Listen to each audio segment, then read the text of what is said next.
नमस्कार, आप देख रहे हैं अपना बिहार। मैं हूं आपके साथ विभा उपाध्याय और बुलेटिन की शुरुआत इस वक्त बड़ी खबर के साथ। खबर गोपालगंज से, जहां 3 लोगों की संदिग्ध स्थिति में मौत हो गई है। सदर अस्पताल में मौके पर से शव को लेकर परिजन जो है वो भाग निकले हैं। आपको बताते चले, सदर अस्पताल में मौत के बाद शव लेकर परिजन भाग चुके हैं। कुचायकोट के शिवराजपुर के 2 मृतक बताए जा रहे हैं, जबकि एक मृतक रामगढ़वा का है। परिजनों के मुताबिक पेट दर्द और उल्टी दस्त के बाद मौत हुई है। हरेंद्र यादव, हरिलाल शाह और साहिब लाल यादव, ये वो तीनों शख्स के नाम जिनकी मौत हुई है। और मौत के बाद सदर अस्पताल से परिजन जो है वो शव लेकर भागे हैं। कुचायकोट के शिवराजपुर के 2 मृतक बताए जा रहे हैं, जबकि एक मृतक रामगढ़वा का रहने वाला बताया जा रहा है। तो पेट दर्द और दस्त से मौत हुई है, ये परिजनों का बयान। और इन जिन 3 लोगों की मौत हुई उनमें हरेंद्र यादव, हरिलाल शाह और साहिब लाल यादव, 3 नाम इस वक्त सामने आते हुए। गोपालगंज से ये बड़ी खबर। 2 दिन पहले भी 5 लोगों की संदिग्ध परिस्थितियों में मौत हुई थी। जरा याद कीजिए वो गरीबी। और उसके बाद 5 और लोग निजी अस्पतालों में इलाजरत थे। फिर 3 लोगों की संदिग्ध परिस्थितियों में मौत हुई है, जो बड़ी जानकारी इस वक्त सामने आ रही है। सदर अस्पताल में मौत के बाद परिजन शव लेकर भागे हैं। कुचायकोट के शिवराजपुर के 2 लोगों की मौत हुई है, जबकि रामगढ़वा का रहने वाला एक शख्स जिसकी मौत हुई है इस वक्त। और परिजनों का यह कहना है कि इन्हें पेट दर्द और दस्त की शिकायत थी, जिसके बाद मौत हो जाती है। लेकिन सवाल यही कि 2 दिन पहले 5 लोगों की संदिग्ध परिस्थितियों में मौत का होना और एक बार फिर से 3 लोगों की जान का जाना, ये सब कुछ और इस मौत के पीछे की वजह क्या है? क्यों परिजन यहां से शव लेकर भाग खड़े होते हैं? और पेट दर्द और दस्त के बाद कैसे इनकी मौत हो जाती है? ये अपने आप में एक बड़ा सवाल। मौत के पीछे की वजहों को तलाशने की हालांकि अब कोशिश जरूर की जाएगी। शिवराजपुर हो गए, उनको रात में पेट में दर्द हुआ है, अचानक उल्टी हुआ, बस डेट कर दो। और गोपालगंज संवाददाता गोविंद हमारे साथ इस वक्त ज्यादा जानकारी के साथ फोन लाइन पर जुड़ गए हैं। गोविंद, 2 दिन पहले 5 लोगों की संदिग्ध परिस्थितियों में मौत का होना और अब 3 और लोगों की मौत का हो जाना, क्या ये सब कड़ियां आपस में जुड़ी हुई लगती हैं? देखिए, फिलहाल इस मामले में प्रशासन के अधिकारी है वो कुछ भी बोलने से इनकार कर रहे हैं। और ये जो घटना है कुचायकोट थाना क्षेत्र के रामगढ़वा और शिवराजपुर गांव का मामला है। शिवराजपुर गांव में 2 लोगों की मौत हुई है और जो रामगढ़वा गांव है वहां एक व्यक्ति की मौत हुई है। और परिजनों के द्वारा ये बताया जा रहा है कि तीनों एक करीबी दोस्त थे और कल शाम में खेत से वापस लौटने के बाद मरने का सिलसिला शुरू हुआ और आज दोपहर तक तीनों की मौत हो गई। मौत होने के बाद सबसे बड़ी बात है कि सदर अस्पताल में जब इन लोगों की मौत हुई तो परिजन जो है आनंद फानंद में शव लेकर चले गए। पुलिस ने इन्हें रोकने की कोशिश नहीं की। और अब जो है गांव में जो है एक टीम गई है, जिसमें सदर एसडीपीओ और एसडीओ शामिल है और ये जानने की कोशिश की जा रही है कि इन लोगों की मौत की वजह क्या है। गोविंद, सदर अस्पताल के डॉक्टरों से क्या आपकी बातचीत हो पाई? डॉक्टरों का क्या कहना है? परिजन भले ये कह सकते हैं कि पेट दर्द की शिकायत थी, उल्टी दस्त होनी शुरू हुई, लेकिन ये सभी अस्पताल पहुंचे हुए थे, इनका इलाज यहां ही चल रहा था। मौत के पीछे की वजह डॉक्टर कुछ बता पा रहे हैं? देखिए, जो इमरजेंसी वार्ड के जो चिकित्सक थे उन्होंने इस मामले में कुछ भी बताने से इनकार किया। लेकिन जब हमारी बात गोपालगंज के सिविल सर्जन डॉक्टर वीरेंद्र प्रसाद से बात हुई तो उन्होंने कहा कि इस पूरे मामले में कुचायकोट के चिकित्सा अधिकारी के नेतृत्व में एक टीम का गठन किया गया है और कल सुबह मेडिकल टीम गांव में जाएगी और ये पता लगाने की कोशिश करेगी कि इन लोगों की मौत किस वजह से हुई। फिलहाल इस पूरे मामले में जो डॉक्टर है वो कुछ बताने से इनकार कर रहे हैं। पुलिस अधिकारी और प्रशासन के जो अधिकारी है वे भी कुछ बताने से इनकार कर रहे हैं। लेकिन परिजन ये बात बता रहे हैं कि इन लोगों की मौत पेट दर्द और कई दस्त की वजह से हुई। चलिए, बहुत बहुत शुक्रिया गोविंद तमाम जानकारी के लिए आपका। तो आपको बताते चले, इससे पहले भी गोपालगंज में संदिग्ध परिस्थितियों में 5 लोगों की मौत हो चुकी है। घर वालों का कहना है कि मौत शराब पीने की वजह से हुई। एक मृतक के घर वालों का आरोप है कि मुखिया सच को छिपाने की कोशिश कर रहा है। वहीं दूसरे मृतक की बहन पुलिस पर दबाव बनाने का आरोप भी लगा रही है।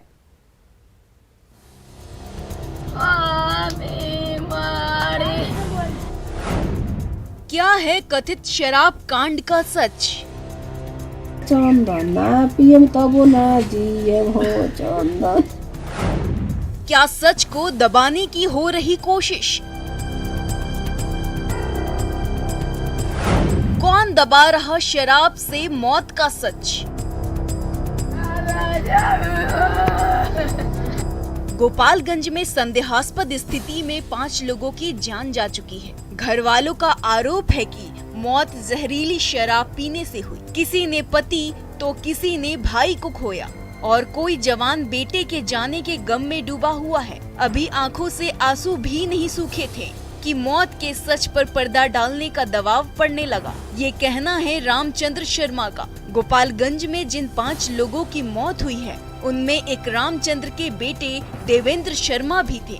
रामचंद्र शर्मा का आरोप है कि मुखिया ने जबरदस्ती उनसे उस कागज पर अंगूठे का निशान लिया जिसमें शराब का कोई जिक्र नहीं था। मैंने हमरा से पूछल लोग, हम कनिया जे हमरा से जबरदस्ती हम कनिया जे दारू पी के आते हैं, में कागज में लिखल नहीं थे ये का हो, तो केहू ना बोलल दूसरा तो सामने ही डर। हस्ताक्षर कोई नहीं हुआ? हाँ, हस्ताक्षर कोई नहीं हो तो साइन नहीं की कोई ले ना ठेका ले लो के ले लो खोले रो अपना मन से देनी हो ना वो लोग ले हल जबरदस्ती। हाँ, के रखल वो लोग? मैं राजूपति के एगो जना कौशल सिंह रहा और ये मुखिया रहा। मृतक जय किशोर की बहन भी कुछ ऐसा ही आरोप लगा रही है, लेकिन ये आरोप मुखिया पर नहीं बल्कि पुलिस पर है। जय किशोर की बहन का कहना है कि पुलिस वाले शराब पर बयान देने पर जेल भेजने की धमकी दे रहे हैं। ये उतार कौन भाई हमें हम माजिल भाई हमें तू के तुम छोट भाई तब बोलता रहा कि कहाँ दारू बेचला पता बा, तो हमको नहीं कि हमारा ये काम बा कि हम दारू के देखा था नहीं। रउआ लोग के कानून के रक्षक है, रउआ लोग के काम देखल कहाँ बिकाता कहाँ का होता कौन चीज ड्यूटी करता है रउआ लोग देखी। तो बोलता है कि ढेर साइकोलॉजी पढ़ ले बारू, हम साइकोलॉजी पढ़ ले बारू कि ढेर बोल लो तो अंदर कह दे। तो हमको तो ले चली कहाँ ले चले अंदर कोनो डर बात ले चली जहाँ ले चले तहाँ ले चली। तो चुपचाप मुँह बंद कर रहा लोग सब जना। हालांकि गोपालगंज में 5 लोगों की संदिग्ध मौत के मामले में मद्य निषेध मंत्री सुनील कुमार का कहना है कि मामले की लीपापोती नहीं होगी, जरूरत पड़ी तो पटना से जांच टीम जाएगी। मामले की छानबीन पुलिस कर रही है। यहाँ तक हमें पता है कि पुलिस उसमें गहराई से छानबीन कर रही है और जो भी सच होगा वो सामने आएगा। कहीं से कोई लीपापोती नहीं होगी, लेकिन मामला अभी छानबीन हो रही है गहराई से। सवाल है कि जब सब कुछ ठीक है तो फिर मृतकों के घर वालों से जबरन अंगूठे का निशान क्यों लिया गया? आखिर क्यों जय किशोर की बहन पुलिस पर धमकाने का आरोप लगा रही है? न्यूज़ 18 के लिए गोपालगंज से गोविंद की रिपोर्ट। विधान परिषद चुनाव के बाद बाढ़ बिहार का नया जिला बन सकता है। अपने बाढ़ दौरे के दौरान सीएम नीतीश कुमार ने बाढ़ के लोगों की सालों पुरानी मांग को पूरा करने का आश्वासन दिया।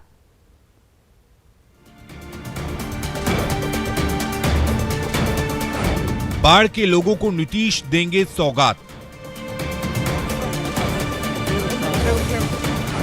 बाढ़ बनेगा बिहार का नया जिला। जल्द ही बाढ़ की मांग को करेंगे पूरा। और यहाँ के लोगों की जो इच्छा हम तो उसको पूरा करते ही रहे और करेंगे भी। अब एगो सब मांग जो जिला वाला करते रहते तभी कुछ दिन के बाद हम लोग इन सब चीज़ों के बारे में अब करेंगे, जब तक बाढ़ को कैसे छोड़ेंगे, इसीलिए उसके बारे में कुछ सोचना नहीं है। नीतीश कुमार शनिवार से बाढ़ के दौरे पर हैं। सीएम ने शनिवार को मोकामा में अपने शुभचिंतकों और कार्यकर्ताओं से मुलाकात की तो रविवार को बाढ़ के इलाके में लोगों से मिलते रहे। इस दौरान सीएम ने बाढ़ को जिला बनाने की वर्षों पुरानी मांग को जल्द ही पूरा करने का आश्वासन भी दे डाला। जानते बाढ़ से मेरा क्या लगाव है? सबसे पहले हम तो यहीं से न सांसद बने, और जब हम एमएलए भी थे तब भी आकर के पूरा इलाका में घूम करके यहाँ की समस्या को लेकर के करते रहे। और अंत में हम 89 से तो आप लोगों को मालूम है ना, और तब से लगातार हम घूमते रहे, हम काम करते ही रहे।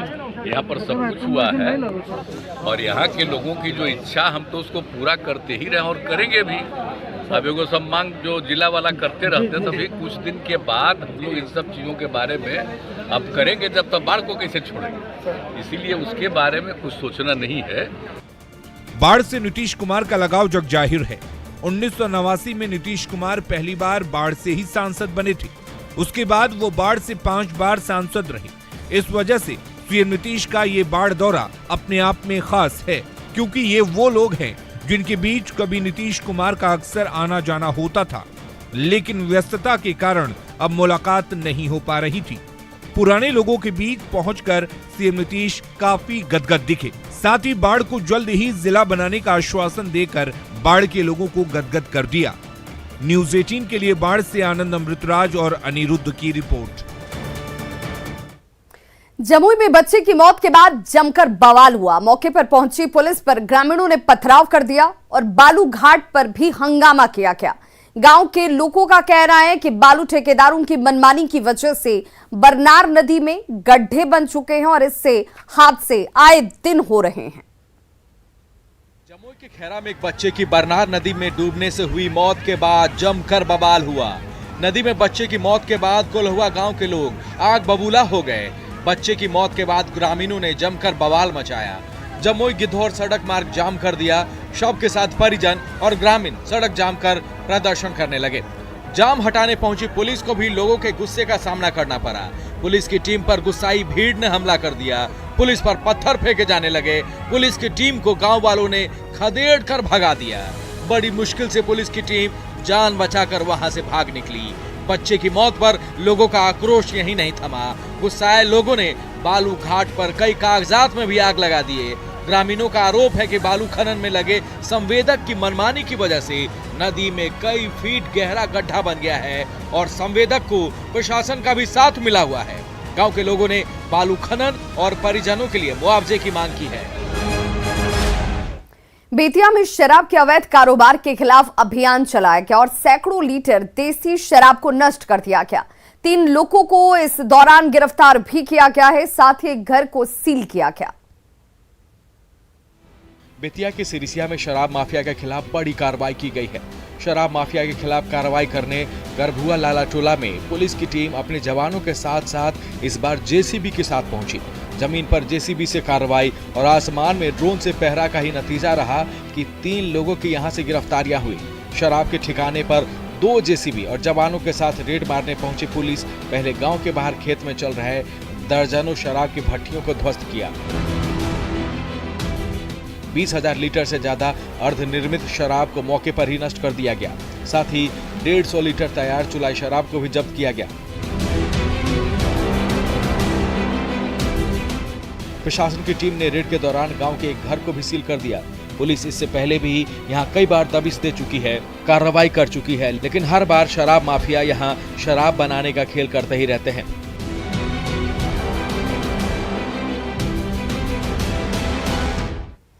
तो हरियाणा, पंजाब और उत्तर प्रदेश के बाद अब कोलकाता से शराब माफिया को गिरफ्तार किया गया है। मद्य निषेध विभाग की टीम ने कोलकाता से 3 लोगों को गिरफ्तार किया है जो शराब बनाने के लिए स्पिरिट की सप्लाई करते थे। सभी उत्तर प्रदेश के बनारस के रहने वाले बताए जा रहे हैं।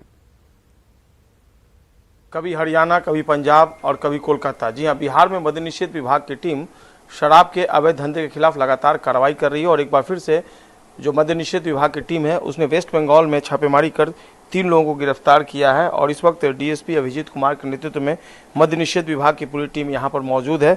हम इन्हीं से बात कर लेते हैं। ये किस तरह की कामयाबी और क्या इनपुट था इनके केस में? इनके खिलाफ हमारे पास काफ़ी एविडेंस थे। 4-5 केसेस भी अभी तक मेरे संज्ञान में हैं जो इनके खिलाफ दर्ज हैं पूरे बिहार में। ये लोग स्पीड भेजने का ट्रांसपोर्ट बिजनेस चलाते हैं और उसी की आड़ में ये लोग लगातार बिहार में स्पीड प्रोवाइड करा रहे थे। जो भी बड़े कारोबारी हम लोगों को मिले हैं, जिनको भी हम लोगों ने गिरफ्तार किया है, उनसे भी पूछताछ में और वित्तीय लेन देन में इनके नाम निकल कर आए थे कि स्पीड पहुंचाने का ये मेन कारोबारी ये लोग हैं जो कि मेनली बिहार में भी स्पीड पहुंचा रहे हैं। गिरफ्तारी हुई है, बेसिकली ये यूपी से बिलोंग करते हैं और जो सूचना थी प्रोविजन की टीम को, उसके बाद ये एक्शन लिया गया है। स्पिरिट, कच्चे स्पिरिट को लेकर के नालंदा में और कई जगह पर ये बात सामने आई थी कि उसे जहरीली शराब से भी मौत हुई है और उसके बाद पुलिस मुख्यालय के निर्देश पर प्रोहिबिशन की टीम लगातार इस तरह के जो धंधेबाज है, जो स्प्रिट की सप्लाई करते थे बिहार में, उनके अगेंस्ट में एक मुहिम चला रखी थी और इसी में 3 लोगों की गिरफ्तारी वेस्ट बंगाल से की गई है। Sanjay Kumar, news 18, Patna. Patna traffic police यातायात संभालने के साथ अब शराबबंदी अभियान में भी जुट चुकी है। ट्रैफिक पुलिस के जवान और अधिकारी ब्रेथ एनालाइजर से जांच कर रहे हैं और शराब पीने वालों के खिलाफ कार्रवाई की जा रही है। पटना यातायात पुलिस के जिम्मे यातायात नियमों का पालन कराने के साथ साथ अब शराबियों पर भी नज़र रखने का जिम्मा जो है वो यातायात एसपी के द्वारा दिया गया है। आपको दिखाना चाहेंगे कि यहाँ देखिए ये यातायात पुलिस है। अभी तक ये वाहन जो नियमावली के विपरीत चला रहे थे उनके खिलाफ कार्रवाई कर रहे थे, फाइन वसूल रहे थे। अब जो साथ ही साथ जो जिम्मा दिया गया है शराब सेवन करने वाले लोगों का जो है वेरिफिकेशन मशीन के द्वारा जांच करने का, तो उसका भी काम ये लोग कर रहे हैं। तो यहाँ देख सकते हैं कि किस तरह से ये जो है ये काम कर रहे हैं। रोहित कुमार सिंह हैं ASI, जो ये वेरिफिकेशन मशीन से जो लोग हैं वाहन चलाते समय उन्होंने शराब पी रखा है या नहीं, इसकी भी जांच ये कर रहे हैं। तो देख सकते हैं यहाँ पे ये जांच जो कार्रवाई है वो की जा रही है। वेरिफिकेशन मशीन के द्वारा जो है वो जांच की कार्रवाई की जा रही है। तो ये पूरी तस्वीर जो है वो पटना से हम दिखा रहे हैं। पटना में इस तरह से होली के मद्देनज़र खास तौर पे जो है वो कार्रवाई की जा रही है। तो देखिए यहाँ पे इस मशीन में ये जांच 0-0 आया। इनमें अल्कोहल का मात्रा नहीं है। अल्कोहल का मात्रा होता तो इनको हम लोग विधि सम्मत कार्रवाई करके अग्रतर कार्रवाई करते। इनको न्यायालय के समक्ष अब इनका 0-0 रिपोर्ट आया। अब इनका सारा डिटेल इसमें फिलअप करेंगे और इनको जाने देंगे। कहना है कि ये जो कार्रवाई है पटना पुलिस की तरफ से जो की जा रही है, लगातार यातायात नियमों का संधारण करने के साथ साथ अनुपालन करवाने के साथ साथ जो है शराबबंदी को लेकर के जो एक्शन पटना पुलिस की तरफ से किया जा रहा है वो बेहतर है, ये पटना वासियों का भी मानना है। और पटना वासी सबसे बड़ी बात है कि इस पूरी कार्रवाई के दौरान जो है वो लोग सहयोग कर रहे हैं। अमित कुमार, न्यूज़ 18, पटना। तो खबरों का सिलसिला लगातार जारी है। आप देखते रहिए न्यूज़ 18 बिहार झारखंड।